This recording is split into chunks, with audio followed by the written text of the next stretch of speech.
കേരളത്തിൻ്റെ ഭരണഭാഷ മലയാളമാക്കിയിട്ടുള്ള ബില്ലിൽ 2026 മാർച്ച് 4 കേരളത്തിൻ്റെ ബഹുമാനപ്പെട്ട ഗവർണർ രാജേന്ദ്ര ആർലേക്കർ ഒപ്പുവെക്കുകയുണ്ടായി. ഓർത്തു വെച്ചോണം, മലയാളം ഭരണഭാഷയാക്കിയിട്ടുള്ള ബില്ലിൽ ഗവർണർ ഒപ്പുവെച്ചത് 2026 മാർച്ച് 4 അതുപോലെ തന്നെ ഐക്യരാഷ്ട്ര സംഘടനയുടെ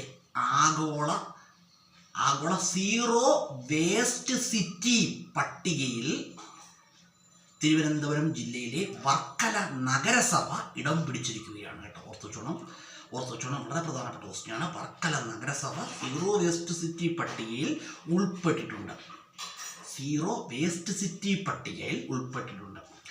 വർക്കല 1-2 ക്വസ്റ്റ്യൻസ് ഞാൻ പറഞ്ഞുതരാം. വർക്കലയുടെ പഴയകാല പേരെന്താണെന്ന് അറിയാമോ? വർക്കലയുടെ പഴയകാല പേര് ബലിത എന്നാണ്. അതുപോലെ തന്നെ വർക്കലയെക്കുറിച്ച് പറയുകയാണെങ്കിൽ അതുപോലെ വളരെ പ്രധാനപ്പെട്ട ക്വസ്റ്റ്യനാണ് വർക്കല ബീച്ച് എവിടെയാണ്? വർക്കല ബീച്ച് എന്ന് പറയുമ്പോൾ വർക്കല ബീച്ച് തിരുവനന്തപുരം ജില്ലയിലാണ്.